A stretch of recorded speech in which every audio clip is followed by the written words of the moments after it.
ધાનેરામાં બની ચોરીની ઘટના. છેલ્લા 2 મહિનામાં ધાનેરા વિસ્તારમાં અનેક વિસ્તારોમાં ચોરીની ઘટનાઓ વધી.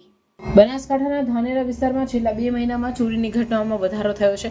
તાજેતરમાં ધાનેરાની વૃંદાવન સોસાયટીમાં 2 બંધ મકાનમાં ચોરી થઈ હતી. હોળી પર્વ નિમિત્તે વતન ગયેલ 2 પરિવારોના મકાનોમાં ચોરી કરવામાં આવી, જેમાં સોના ચાંદીના દાગીના અને રોકડ રકમ મળી કુલ 2 લાખથી વધુની ચોરી થઈ. આ ચોરીની ઘટનાએ સ્થાનિકોમાં ભયનો માહોલ સર્જ્યો છે. મકાન માલિકોની ફરિયાદના આધારે ધાનેરા પોલીસે તપાસ શરૂ કરી છે. પોલીસ દ્વારા સીસીટીવી ફૂટેજ અને અન્ય પુરાવાઓના આધારે ચોરીને પકડવા માટે પ્રયાસો કરવામાં આવી રહ્યા છે. ધાનેરા વિસ્તારમાં ચોરીની વધતી ઘટનાઓને કારણે સ્થાનિક લોકોમાં રોષ છે. તેઓએ તંત્રને સુરક્ષા વધારવા અને ચોરીના બનાવોને રોકવા માટે કડક પગલાં લેવા માટે અપીલ કરી છે. પોલીસ દ્વારા આ ચોરીના બનાવોને ગંભીરતાથી લઈ તપાસ કરવામાં આવી રહી છે. તંત્ર દ્વારા સ્થાનિકોમાં વિશ્વાસ જાળવવા માટે સુરક્ષા વ્યવસ્થાને મજબૂત બનાવવાની યોજના છે. ઢૂંઢ હોવાથી અમે ત્યાં ગામડે ગયા હતા. રાતે ત્યાં હતા. રાતે અહીંયા ચોર આવ્યા.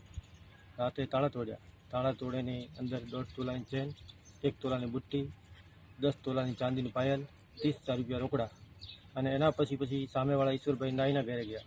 ત્યાં તાળા તોડ્યા.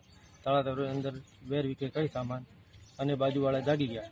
પછી ચોર ભાગી ગયા અને પાછળ પથ્થરમારો કરીને ગયા.